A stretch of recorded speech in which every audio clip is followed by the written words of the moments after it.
quiero compartir con la ayuda del Señor con el tema herencia suprema. Todos tenemos una idea cuando escuchamos la palabra herencia o heredero, porque es el derecho adquirido por consanguinidad, la herencia que se llama, que es una herencia con la inminente. Él miró a su madre y miró a su hermano y le dijo: madre, he ahí tu hijo. Hijo, he ahí tu madre. El legatario recibe bienes preseñalados. El heredero sucede a título universal derechos, compromisos, deudas, todo. El heredero lo recibe todo. El legatario o el que recibe el beneficio del legado solo recibe lo que se ha señalado. El heredero lo recibe todo, lo bueno o lo malo. Nosotros tenemos varios tipos de herencia. Está la herencia biológica o genética, está la herencia sociológica, la jurídica y la espiritual. La biológica son aquellos rasgos físicos o de carácter que nosotros recibimos de nuestros ancestros, de nuestros pasados, de nuestros abuelos, y que a veces nos parecemos sin querer parecernos. Nos parecemos porque traemos con nosotros esa herencia y le llamamos herencia biológica. Está la herencia sociológica o cultura, que son circunstancias o patrones conductuales que influyen en un momento histórico procedente de otro anterior, y ahí entra la política, la religión y las costumbres. A veces actuamos porque ya otro actuó antes. A veces tenemos un comportamiento porque fue una marca que nos dejaron quienes estuvieron antes de nosotros. Y a eso le llamamos la herencia sociológica, la cultura, la música, el arte, la forma, hasta la forma de adorar. Ustedes notarán cómo hay hermanos que alaban a Dios con más gozo que otros. Cuando el Evangelio llegó a la República Dominicana y que entró por los lados de Samaná y de San Pedro, fue traído por gente de sangre caliente, los cocolos, llamados cocolos, que venían de las islas, o africanos también. Y esa gente cantaba con gozo y era muy expresiva. Y así mismo cantaban y adoraban al Señor con el mismo fuego que era su cultura. O sea, son herencias sociológicas. Pero a veces tenemos un comportamiento. Hay un himno que ustedes conocen que dice que si este pueblo fuere 1000 veces esclavos, otras tantas ser libre sabrá. El himnólogo se está refiriendo a un pueblo que no se deja pisar. Se está refiriendo a un pueblo que no es que es agresivo, sino que reclama sus derechos y que reclama su dignidad y que sabe cómo le entra el agua al coco. Eso es herencia cultural, sociológica de nuestros ancestros, que supieron poner el nombre donde correspondía. Pero dejemos la sociología tranquila. Hay una herencia jurídica o legal, donde nosotros recibimos bienes, derechos, deberes, compromisos, que no perimen con la muerte. Porque cuando el sujeto muere, los bienes no se mueren. las propiedades no mueren. Entonces los que quedan vivos van a heredar por consanguinidad, van a heredar esos bienes que ha dejado la persona fallecida. Esos son herencias pasajeras, temporales, mundanas, terrenales. Pero hay una herencia que es donde queremos hacer nuestro énfasis. La herencia espiritual. La herencia espiritual la vemos desde dos aspectos. Dos aspectos de la herencia espiritual. La primera parte es la parte intelectual. Es espiritual porque es intangible, es abstracta, pero es real. Entonces tenemos que hablar de la herencia intelectual, que son los rasgos ideológicos o científicos del maestro. Son hijos engendrados espiritualmente por la influencia y que son beneficiarios de bienes y de valores incuantificables. ¿Quién no recuerda alguno de sus maestros o varios de sus maestros en la escuela primaria o secundaria o intermedia o la universidad? Siempre hay maestros que marcan por su capacidad, por su versatilidad, por su carácter, y nos marcan, y de alguna manera es probable que nosotros repitamos. Fíjese que cuando hay un cantante, un artista, un político que trasciende de manera extraordinaria, hay una cantidad de seguidores que se parecen a él.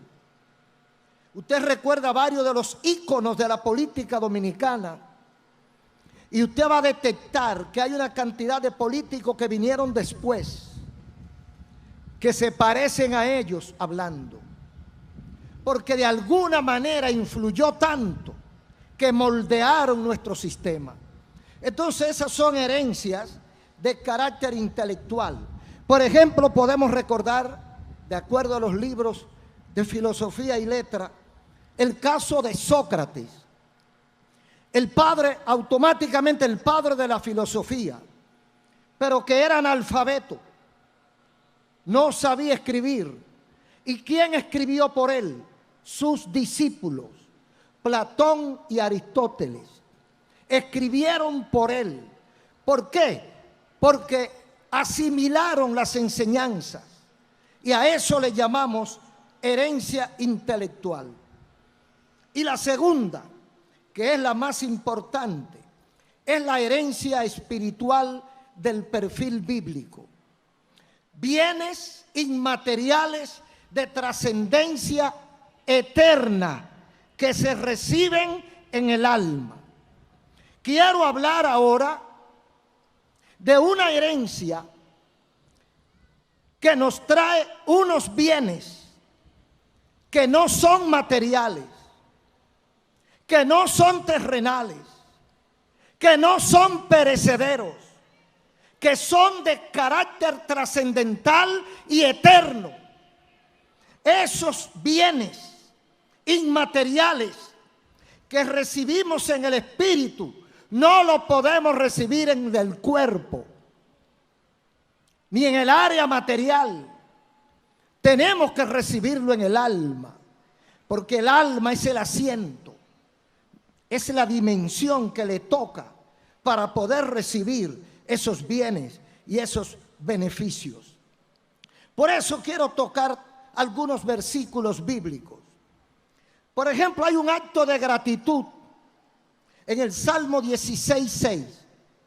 Dice el salmista: las cuerdas me cayeron en lugares deleitosos, y es hermosa la heredad que me ha tocado.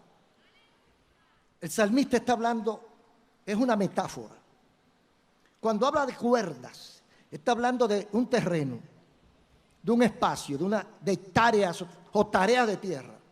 Tantas cuerdas de tierra. Entonces dice, mi propiedad, mi herencia terrena, o para yo trabajar, mi herencia para trabajar, me cayeron en lugares deleitosos, buenos, agradables. Y es hermosa la heredad que me ha tocado.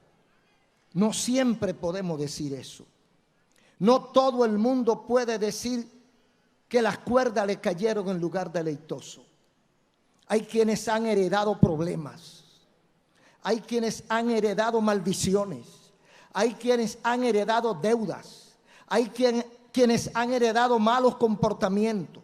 Hay quienes han heredado cosas detestables.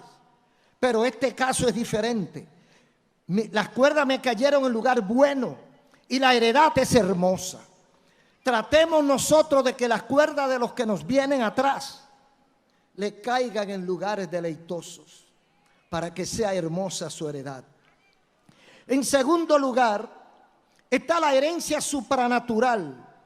1 Corintios 15:50. Pero esto digo, hermanos, esto dice el apóstol Pablo, la carne y la sangre no pueden heredar el reino de Dios, ni la corrupción hereda la incorrupción. O sea que Dios tiene una herencia. Dios tiene algo asignado a nosotros, pero no es para el disfrute de la carne. No son bienes materiales que se puedan mercadear. No son bienes terrenales y pasajeros. Son bienes de otro tipo. Y dice Pablo, con conocimiento amplio de causa, la carne y la sangre, o sea, este cuerpo, esta carne, esta sangre, no pueden heredar, jamás podrán heredar el reino de Dios. Por eso dice la Biblia, buscad el reino de Dios y su justicia. El que está buscando la herencia espiritual para asimilarla materialmente está equivocado. Esta carne no resiste. Y aunque la recibiera, no la puede manejar. No puede heredar el reino de Dios, esta carne, por muchísimas razones. Una de ellas es porque la corrupción no puede heredar la incorrupción. Una carne que se deteriora, un cuerpo que no resiste el tiempo, un cuerpo que se muere con cualquier cosa, no puede heredar una bendición tan grande que Dios no la va a poner en un estuche de barro. Entonces tenemos que recibirla en un espacio donde no hay muerte, como es el caso del alma. Y en tercer lugar, en 1 Pedro 3:9, hay un llamado especial. No devuelva mal por mal, ni maldición por maldición, sino por el contrario, bendiciendo, sabiendo que fuimos llamados para heredar bendición. Nosotros no podemos perder nuestro tiempo en bagatelas. Por eso cuando el diablo utiliza sus instrumentos para denostar, para agredir, para empañar, para ensuciar la imagen de un siervo de Dios, ¿cuál es la respuesta recomendada? Guarda silencio ante Jehová. El diablo que se estralle contra la pared. Nosotros no podemos maldecir a nadie. Fuimos llamados para heredar bendición. Usted puede echar el saco de maldición que le dé la gana contra mí, pero a mí no me llega ese demonio. Mientras me tiran maldición, recibimos bendición. Porque no fuimos hechos para ser malditos. Fuimos hechos para ser benditos, llamados a heredar bendición. Todo el que le sirve a Cristo, todo el que ha tenido un conocimiento cercano a Jesucristo, ha sido llamado para recibir bendición. Y por eso deje que Satanás no lo inquiete. Satanás ataca. ¿Por qué ataca? Porque él sabe que esa persona tiene algo que él no tiene. Y está envidioso, está molesto. Pero cuando Satanás ataca, eso es como echarle gasolina al fuego. El Espíritu Santo entonces actúa más a favor de sus hijos. Pero hay creyentes que a veces se ponen a devolverle al diablo la pelota. Eso es peligroso. Deje que el Señor le conteste. Deje que el Señor resuelva, porque Él sabe cómo hacerlo. Aquí hay un ejemplo bíblico que muchos deben conocer. Se trata de una herencia y un legado. En primer libro de Reyes 2, 1 al 7. En este caso, es de padre a hijo. De padre a hijo. David dejó a Salomón promesas y le recomendó estricta obediencia a los estatutos de Dios. Pero le recomendó también mano dura para los malos. Salomón recibió su herencia jurídica como todos los hijos de David, su herencia legal, pero no se quedó ahí. Además, Salomón recibe una herencia espiritual acompañada de un compromiso. ¿Cuál fue? Continuar los pasos de su padre para gobernar a su pueblo. Y esto lo confirmó el mismo Jehová. Veamos lo que dice en primer libro de Reyes. Aquí hay un énfasis de carácter espiritual. Dice, versículo 1. Llegaron los días en que David había de morir. Y ordenó a Salomón su hijo diciendo: yo sigo el camino de todos en la tierra. Esfuérzate y sé hombre. Hay muchas cosas ahí. Lo primero que era, David era un monarca. El monarca era ley, batuta y constitución. El dueño de la vida de su nación. Nadie se metía con él. Tenía toda la autoridad para hacer lo que le diera la gana. Muchos monarcas creyeron que no iban a morir. Están ahí los faraones de Egipto que mandaron a hacer las pirámides para llevarlo con sus tesoros para la nueva vida, porque ellos no morían. David sabía que iba a morir. Hay gente que el orgullo humano lo lleva a creerse inmortales. Hay militares, hay políticos, hay ricos, hay industriales, hay comerciantes que creen que a ellos no les va a tocar. ¿Y por qué lo decimos? Por su vida. Son gente que viven como que no van a morir. Son gente que no le pasa por su cabeza que el tiempo aquí en esta tierra es limitado. 89 años y está estudiando una carrera en la universidad. Mandó a hacer una quinta, una mansión en tal lugar y compró una isla en el Pacífico. ¿Cuántos años se coge hacer? Preparar todo eso, 5, y tú tienes 89. Es que no piensan. David, que era un general de generales, que era un rey, que era un verdadero militar, que todo el mundo lo respetaba y le tenía miedo, sabía que iba a morir. ¿Por qué? Todo hombre consciente, toda persona inteligente sabe que va a morir. Y no solo que sabe que va a morir, se prepara. Se prepara.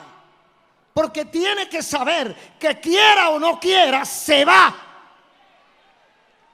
Y no se va cuando Él lo disponga. Se va cuando el que está arriba disponga que se va. Entonces David sabía que iba a morir. Y llama a su hijo. Ven acá, Salomón. Y se lo dijo a Salomón. A los hijos le aflige cuando los padres le dicen esto. Los hijos no quieren que los papás le digan, me voy a morir. Pero es la verdad. Y según el calendario, los viejos se van primero, aunque aparecen accidentes. Le dice David a Salomón, hijo mío, yo sigo el camino de todos. Aleluya. Amigos y hermanos, David está diciendo, yo soy un hombre como todos. Soy mortal. Soy enfermable. Me puede dar una cosa y morirme. Pero además ya mi edad me recomienda que tome medidas. Porque mis días se acercan. Yo voy a seguir el camino de todos en la tierra. O sea, no está sacando a nadie. Yo me voy a morir, pero los demás también, los generales se van a morir. Los jefes se van a morir. Los otros reyes se van a morir. Nos vamos a morir todos. Yo también me voy a morir. Ahora, ¿qué te digo? Dos cosas. Esfuérzate y sé hombre. ¿Qué es un hombre? Hombre no es el que es masculino. Eso es macho. Padrote. El que engendra es padrote. David sabía que él era varón. Entonces, ¿por qué le dice dos cosas? O sea, para ser hombre hay que esforzarse. Todo el que nace varón no es hombre. A veces son veletas. A veces son títeres. David, que era un hombre,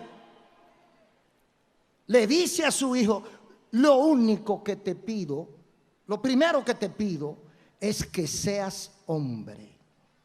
Cuando David dice que sea hombre, está diciendo que sea valiente, que sea serio, que sea responsable, que cumpla sus deberes, que no le coja miedo a la vida. Para uno enfrentar la vida, para uno enfrentar los desafíos de este mundo pasajero, no puede ser una mujer en un cuerpo de hombre. Tiene que ser un hombre en cuerpo de hombre. Mucho cuidado, Salomón.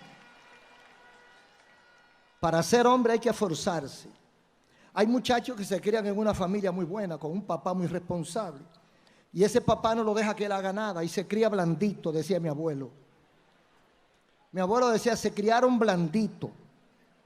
Cuando uno se iba, lo mandaban a hacer algo y se tardaba mucho como muchacho al fin, mirando vitrina o algo. Yo recuerdo que tenía como 6 años y me mandaron a la esquina, a la pulpería a comprar un disparate y yo me quedé mirando algo. Y él salió a buscarme. Y con un palito que él tenía, muy fuertecito, me dio en la cabeza. Y me dijo, estás perdiendo el tiempo. O sea, hombre es aquel que cumple su deber, que cumple su rol. Y lamentablemente para los hombres, Dios nos asignó lo peor a nosotros. El trabajo más fuerte es de nosotros. El mundo lo tenemos en las manos nosotros. ¿Por qué el mundo está fracasando? Porque los hombres que aparecen ahora, la mayoría son sinvergüenza, irresponsables. Entonces David le dice a Salomón, tiene que hacer un esfuerzo, porque sabe lo que yo entiendo. Ojalá esté equivocado, pero yo entiendo que para el concepto de David, un hombre vago no es hombre. Los vagos no son hombres. El hombre es aquel que trabaja, produce, genera, se la ingenia para resolver problemas. Oiga, hombre no es muchacho. Hombre no es muchacho. Hombre no es mujer. Hombre es hombre. Yo creo que eso es lo que más falta hace en las iglesias y en la sociedad. Estamos escasos de hombre. Sigue diciendo David a Salomón, después que sea hombre, porque si no eres hombre no puedes hacer esto. Versículo 3. Guarda los preceptos de Jehová tu Dios, andando en sus caminos y observando sus estatutos y mandamientos, de la manera que está escrito en la ley de Moisés, para que prosperes en todo lo que hagas y en todo lo que emprendas. Para guardar los estatutos de Jehová hay que ser hombre. Hay hombres que creen que ser hombre es beberse una caja de cerveza. Eso es ser muñeco. Muñeco de las licoreras. Títere de las licoreras. Hombre es aquel que se para frente al vicio, frente a las drogas, frente al tabaco, frente a la parranda y le dice: no voy a malgastar mi dinero ni voy a malgastar mi fuerza. Yo soy un hombre que tomo mis decisiones.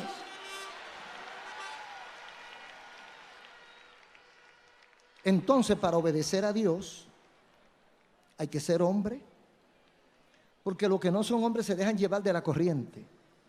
Ah, no, porque los muchachos se van a burlar de mí. Ay, que mis amigos se van a burlar de mí porque yo no fui con ellos a parrandear el fin de semana. Bueno, si ellos se burlan de ti, tú sabes lo que tú tienes que hacer: burlarte tú de ellos. Y ya están en empate. Cuando ellos vengan borrachos el lunes a trabajar, tú te ríes de ellos. Dice: tú ves, yo estoy sobrio y tú estás blandito. Tú estás vuelto un guiñapo.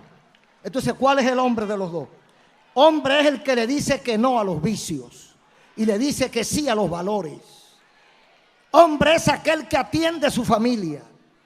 Hombre es aquel que sabe cuántos hijos tiene, dónde están y qué comen. Entonces, para guardar los mandatos de Jehová hay que ser hombre. Para andar en los caminos de Dios hay que ser hombre. Para observar sus estatutos hay que ser hombre. Para guardar lo que escribió Moisés. ¿Y qué iba a conseguir con eso? Dice el versículo 4. Para que Jehová confirme la palabra que me habló. Si tus hijos guardaren mi camino, andando delante de mí con verdad, de todo su corazón y de toda su alma, jamás faltará a ti varón en el trono de Israel. O sea, Dios condiciona la herencia. Dios condiciona la bendición. Dios dijo que te va a bendecir, pero tú tienes que honrarlo a Él. Sigue diciendo David a su hijo Salomón, porque le da una receta de orden y de autoridad. Primer libro de Reyes 2:5 al 7. Oiga bien esta palabra. Le dice el general David a su hijo Salomón, que va a quedar en su lugar: Salomón, tú sabes lo que me hizo Joab, derramando en tiempo de paz la sangre de guerra.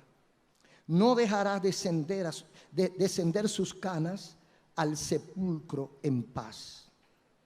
Mas con los hijos de Barzilai harás misericordia, que sean de los convidados a tu mesa. ¿Quién era Joab? Joab era el jefe del ejército del gobierno de David. Y se le fue la mano. Hizo cosas que no debía hacer en contra del mandato de David. Porque así pasa muchas veces. A veces el jefe da una orden y el subalterno hace lo que le da la gana. Y después le echan la culpa al jefe.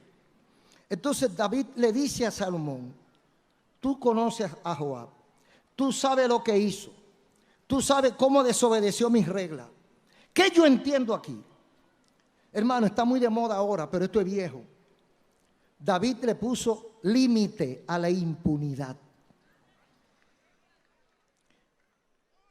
Joab la hizo, Joab la va a pagar.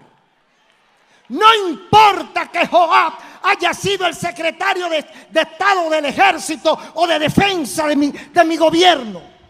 Joab la hizo, Joab la va a pagar. Él no le dijo que lo mate. Él le dijo: no permitas descender sus canas al sepulcro en paz.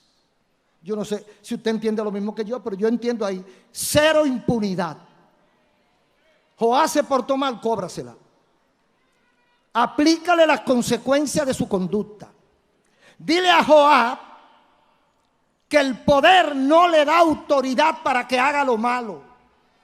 Que el poder que él tenía era para cumplir y hacer cumplir las leyes, no para violarlas.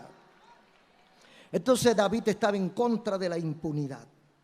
Entonces dice el versículo 7 que había una familia de la cual debes tener misericordia y convidarlos a tu mesa. O sea que una van de cal y otra van de arena, ¿verdad? Entonces aplícale la grúa y a esto bendícelo porque se portaron bien y no han sido recompensados. Ese Salomón, por una gran parte de su gobierno, de su mandato, lo hizo bien. Hizo templo a Jehová, dio ejemplo a la nación de un comportamiento de obediencia, hizo un templo y lo inauguró. La Biblia tiene la historia que no vamos a repetir. ¿Cuántas cosas hizo Salomón en segundo libro de Crónicas 7 para inaugurar ese primer templo?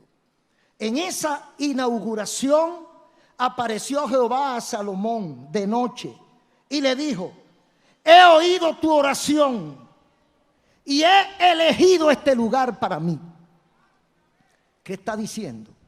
Tu trabajo hasta ahora ha sido bueno, ha sido aprobado. Yo he elegido lo que hiciste para yo habitar. Entonces eso fue un voto de confianza a Salomón, que hasta ese momento lo había hecho bien. Pero dice el versículo 13 una condición. Porque yo esté bien ahora no quiere decir que si me equivoco mañana, Dios no me va a castigar. El que la hace la paga. Dice el versículo 13. Dice Dios a Salomón, después que le dice que he elegido este lugar para glorificarme, le dice: si yo cierro los cielos para que no llueva, y si mando a la langosta que consuma, o si envío pestilencia a mi pueblo, si mi pueblo se humilla, sobre los cuales mi nombre es invocado, y oran y buscan mi rostro y se convierten de sus malos caminos, entonces yo oiré desde los cielos y perdonaré sus pecados y sanaré su tierra.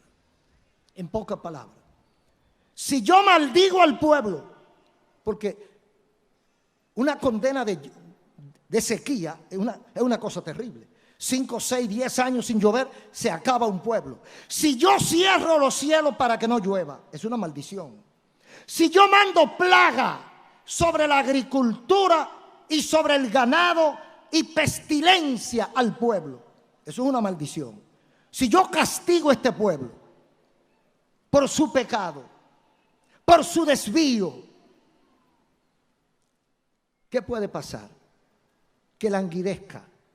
O si ese pueblo se humilla, si ese pueblo reconoce su pecado, si ese pueblo reconoce su desvarío, su desobediencia y se humilla, yo oiré desde los cielos. ¿Qué es humillarse? Número 1, reconocer que lo hicimos mal. Número 2, buscar ayuda a Dios. Hay mucha gente que no quiere buscar la ayuda de Dios. Hay mucha gente que no quiere reconocer que está mal. Hay mucha gente que no quiere arrepentirse. Hay mucha gente que tiene el tornillo que ya no le quedan rosca afuera y todavía está con su orgullo y con su soberbia, no queriendo humillarse ante Dios. Dios tiene que pisarlo y cortarle el oxígeno para que entonces se humille. Entonces Dios ha prometido bendición condicionada. Esa es la herencia de Dios. ¿Cuál es la condición que Dios pone?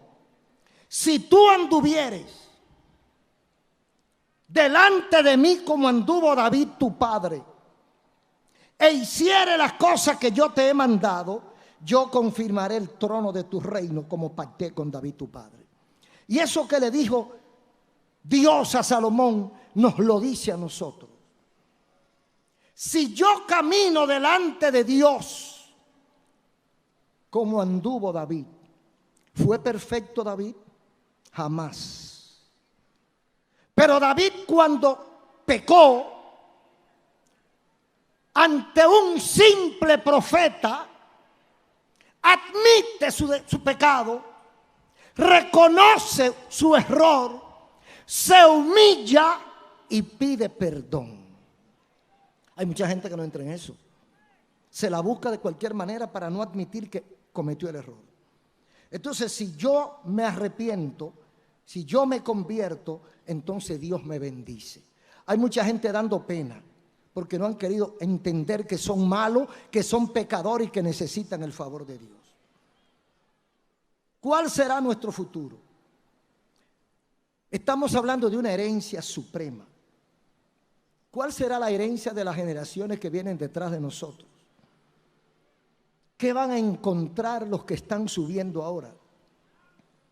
Los niños que tienen 3, 4, 5, 6, 10 años.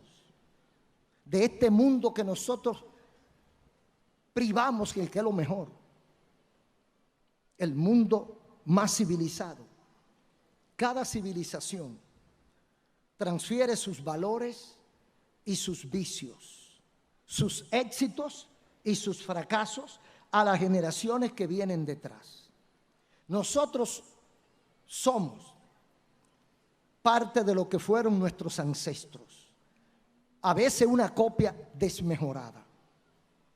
Entonces los griegos transmitieron a los romanos y a otros pueblos su cultura, su sabiduría, sus nombres, su religión, sus dioses, etc. Los romanos siguieron haciéndolo con los demás. Las escuelas del pensamiento transmiten también. La escolástica al Renacimiento. Cada quien va transmitiendo a la posteridad. La modernidad transmite a la posmodernidad la duda metódica de Descartes, o también la autosuficiencia del Übermann o superhombre de Nietzsche y la soberbia de la filosofía de Heidegger. Ambos creyeron que no necesitaban a Dios, porque no hay nada mejor que algo. Y dijo uno de ellos, Dios ha muerto. Y dice que en una ocasión en un mercado de París salió con un foco al mediodía. Y no estoy hablando de Aladino. Salió con un foco, Nietzsche, buscando a Dios. Y cuando le preguntaron que qué buscaba, él dijo, estoy buscando a Dios y no lo encuentro. Parece que lo mataron. Ustedes lo han matado.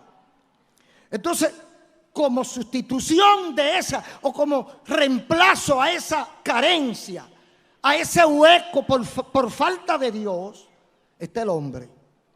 El hombre que viene a sustituir a Dios y viene la soberbia y la arrogancia de todos hombres, de todos esos filósofos que nos la transmitieron a nosotros, y hay un paquete de ignorantes diciendo que Dios no existe.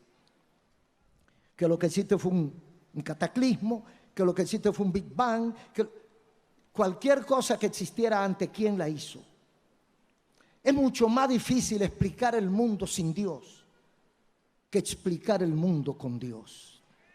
Y es más difícil de explicarlo y mucho más difícil de creerlo.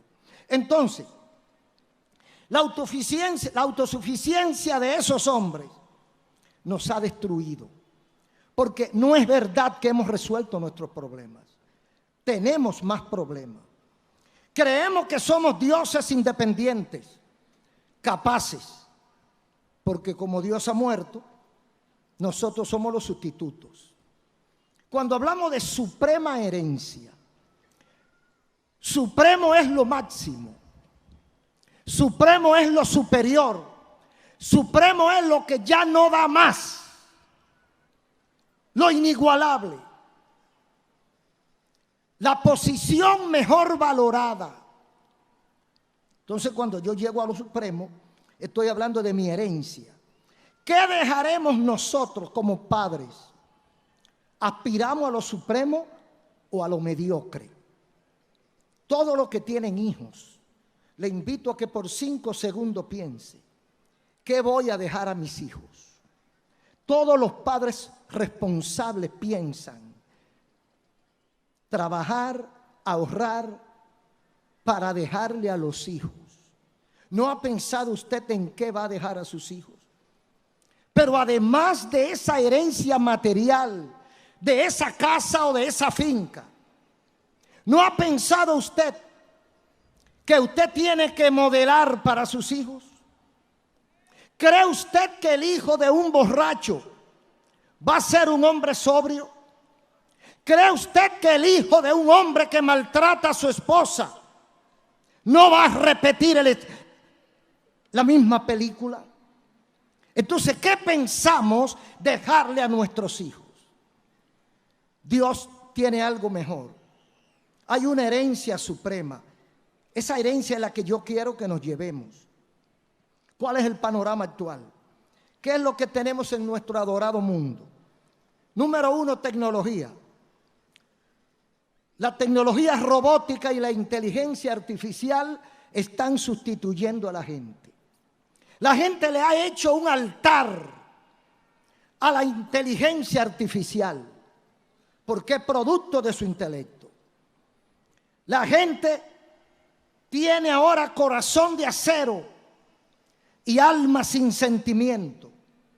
Parece que le han castrado el cerebro y la mayoría ha dejado de pensar.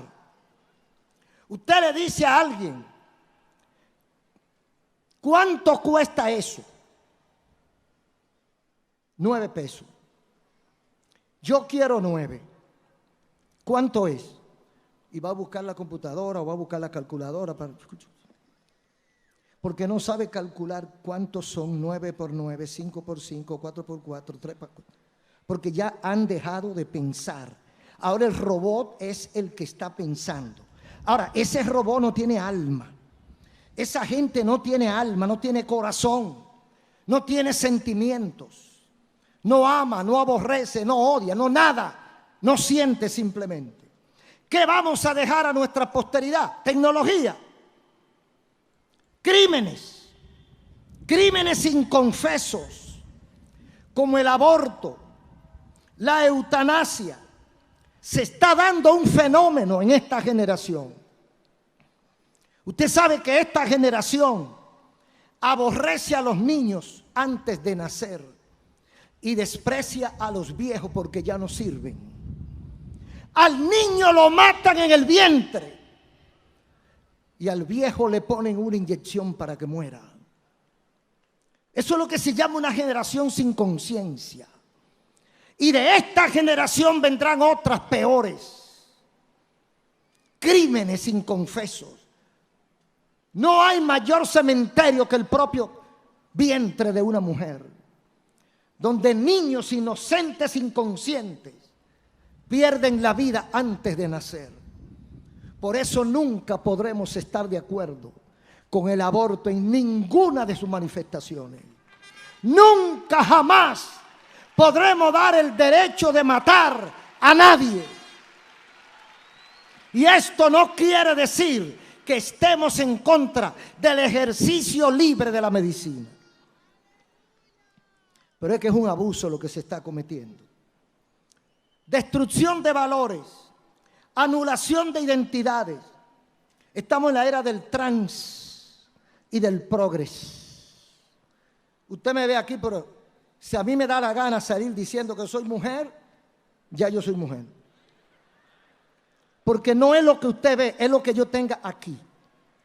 En mi tiempo, ese tipo de gente que salía con esos disparates, lo llevaban a un lugar que hay en el 28 de la autopista Duarte. El hospital psiquiátrico, mejor conocido como el manicomio. ¿Cómo que tú no eres varón, que tú eres hembra, en un cuerpo de varón? Ah, pero esos son los trans. Los que han dejado de ser lo que son, porque están de tránsito. Hay uno que dijo que no, que él era una paloma. Y el otro que tenía un poquito más de juicio, le dice, pues si eres una paloma, sal volando. Dice, no, porque estoy en transición. Es el tiempo de los trans y los progres, y el que no crea eso está obsoleto. Estamos trabajando o están trabajando para la eliminación de la especie, porque no quieren que haya hombres ni mujeres, sino cuerpos que piensan, cuerpos pensantes. Porque usted ve un sujeto en uno de esos países disque civilizados, y usted no le puede llamar mujer ni hombre, sino lo que él quiera decir que es. Entonces mejor usted le llama un cuerpo que habla, un cuerpo que piensa, un cuerpo que camina. Porque se está eliminando la especie. Se ha destruido el amor de madre, el más perfecto de los amores. Esa es la herencia que se está sembrando para el futuro. Una generación que no ame a su mamá, porque de casualidad lo dio a luz, pero no lo crió. Lo criaron en la guardería, el televisor y la pantalla.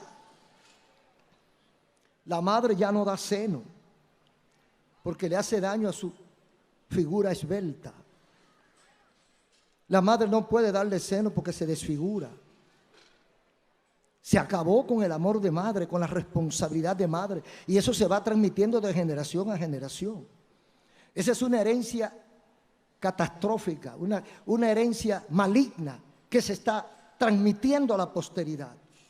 La proliferación del engaño, traiciones, feminicidio, depresión, frustración, que son producto de todos esos engaños que la gente está viviendo, donde se acabaron las emociones, las lágrimas, el placer, el amor, la devoción, la esperanza, la fe. Nadie quiere creer en nadie y todo el mundo duda del otro. Hoy, ¿qué generación es la que viene? Una generación de animales, una generación de robots. Pero eso es lo que la gente está sembrando. Hay una herencia política también. Decían los griegos que la política es el arte de gobernar y de dirigir a los pueblos y a la gente. Pero cada vez surgen más denuncias de escándalos de corrupción. Y hemos descubierto, por lo que la prensa informa, maquillada o no, porque a veces no se puede creer todo lo que dice la prensa, porque a veces se responde a intereses particulares y uno tiene que coger la cosa con pinza. Todos estamos sujetos a debilidades. Entonces, cada vez que surge una denuncia de un escándalo de corrupción, nosotros podemos hurgar un poquito y entender que detrás de esa corrupción hay unas mafias organizadas para el latrocinio, mafias organizadas para el robo en alto rango. Esas mafias están enquistadas en las diferentes estructuras de poder o convocación de poder. Quiero decir que esas mafias que sirven de intermediario, no se dejan ver, pero el combustible no puede llegar de manera directa a la ciudadanía porque hay una mafia en el medio. La electricidad no puede llegar de manera directa a la ciudadanía porque hay alguien en el medio que tiene que cobrar unas comisiones. Y ese lo sube y lo baja cada vez que le da la gana. Entonces nosotros le echamos la culpa al comerciante, pero el que está en el medio, que cobra su comisión, ese no se ve. Esas son mafias organizadas y están en todas partes. Donde quiera que hay estructura de poder, entiéndase gobierno o partido político. Porque hay mafias que están en la oposición y mafias que están en el gobierno. Pero la mafia no tiene bandería. La mafia no le importa el color del partido. A la mafia le interesa su dinero. Porque estas estructuras de poder han sido infiltradas o asaltadas por malhechores, movidos por la ambición materialista, ilimitada, insaciable, que muchas veces es independiente o se hace a la espalda de quienes gobiernan. Esto nos indica a nosotros, esto es un indicativo de que alguien no ha tenido el suficiente cuidado, la suficiente delicadeza, la ética de examinar a quién pone en cada sitio. Y ha puesto gente que no deben ser seleccionada para defender cargos públicos, porque todo el que lo conoce sabe cuál es su trayectoria, pero lo han puesto, porque a veces son favores políticos, que también lo entendemos, pero no lo aceptamos. Ahora, ¿por qué ocurre esto? ¿Por qué esto pasa? Nuestra convicción personal es la siguiente. Pienso que la mayoría de la gente somos serios y honestos, pero hemos sido cobardes. Serios y honestos, pero hemos sido al mismo tiempo cobardes. ¿Cobarde por qué? Pues por temor a un empujón le hemos dejado la cancha a los perversos para que jueguen a sus anchas, y lo están haciendo. Creemos que esto debe cambiar. Creemos que la gente de principio tiene que decir presente. Proponemos hoy, 1 de enero del año 2019, número 1, que los hombres y mujeres de bien despertemos del letargo en que nos han sumido y apoyemos a la gente que vale la pena, la gente que trabaja por el bien del país, y tengamos oídos sordos a la disidencia de los calumniadores. Que surjan equipos sanos que aporten para un futuro saludable de nuestra patria. Que reclamemos nuestra herencia suprema como nación. Esta herencia que está plasmada en nuestros símbolos patrios. Amigos, hermanos, políticos, militares y civiles, fuimos fundados por gente de fe, gente que tenía el cristianismo como principio básico de vida. Dios, patria, libertad, República Dominicana. Respetemos la memoria de Duarte, María Trinidad Sánchez y los padres de nuestra nacionalidad. ¿Qué estamos haciendo como iglesia, como sociedad o como familia? Una herencia suprema es la que tenemos en Romanos 8:16. La experiencia de un apóstol que trasciende tiempo, espacio y materialidad. Contiene consejos que deberíamos asumir. Hay un compromiso confiable. Romanos 8:16. El Espíritu mismo da testimonio a nuestro espíritu de que somos hijos de Dios. Hay una conciencia que maneja el Espíritu Santo. Y yo sé que si hago lo correcto, si obedezco a Dios, si me arrepiento de mi maldad, soy hijo de Dios. El Espíritu da testimonio de que somos hijos de Dios. ¿Cuál, hermano, amigo, cuál es el resultado de ser hijo de Dios? Y si hijos, versículo 17, y si hijos, también herederos, herederos de Dios, coherederos con Cristo, si es que padecemos juntamente con Él. Heredero de Dios, coheredero con Cristo, si padecemos. Porque hay quienes tienen miedo de que los indiquen como cristianos, porque para muchos eso es subestimación. Para nosotros es un privilegio servir y conocer a Cristo. Y dice el versículo 18, porque así como hay un compromiso confiable, que si yo le sirvo a Dios, soy hijo de Dios, y que el resultado de ese compromiso es que somos herederos de Dios en Cristo Jesús. Hay una supremacía de esta herencia. Esto no es una herencia cualquiera. Esto no es un trono. Esto no es un espacio político. Esto no es una quinta. Esto no es una fortuna en el banco tal. No. Dice el versículo 18. Pues tengo por cierto que las aflicciones del tiempo presente no se pueden comparar con la gloria venidera que entre nosotros ha de ser manifestada. Lo que yo dejo de conseguir aquí por causa de mi integridad, por causa de mi honestidad, por no querer corromperme, será sustituido por algo infinitamente superior. Una verdadera herencia suprema. Esa herencia suprema va acompañada de lo siguiente.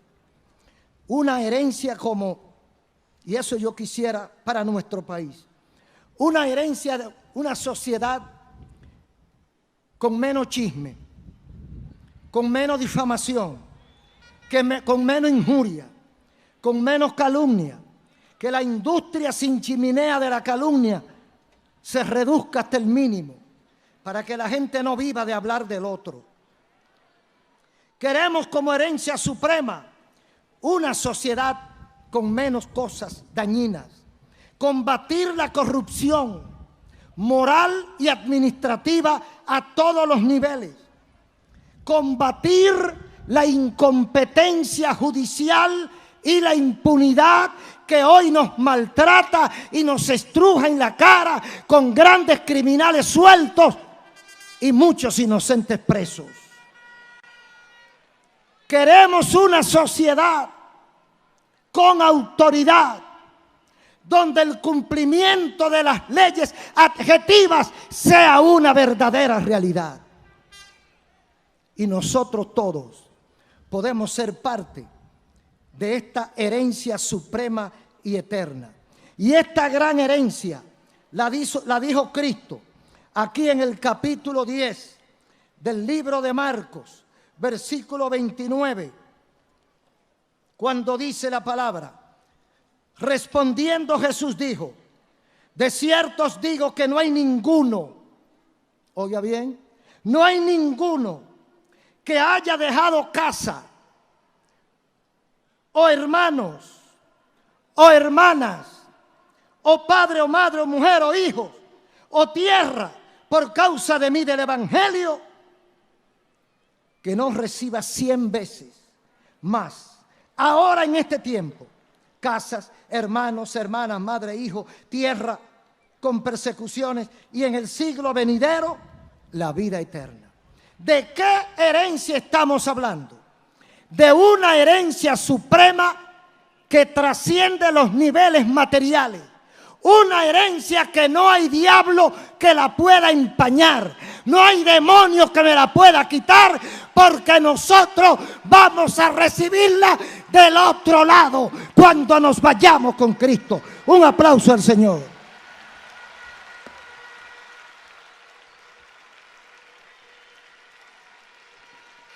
herencia suprema. Es el mensaje que Dios nos ha dado para hoy, 1 de enero del año 2019. ¿Ha pensado usted en cuál será su herencia? Le voy a pedir 5 minutos para que oremos. Le voy a decir a los amigos que están con nosotros y aquellos que están por radio, televisión o internet: ¿pensó usted en lo que hemos predicado? ¿Está usted correcto? ¿Cree usted que es la verdad? ¿Está usted bien delante de Dios? ¿Cree que hay algo que arreglar en su vida? ¿Merece usted estar en la presencia de Dios ahora? Si la muerte llega o Cristo viene, ¿está usted listo para irse con el Señor?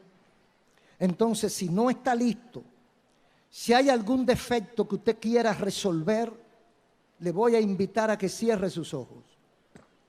Y usted va a orar conmigo.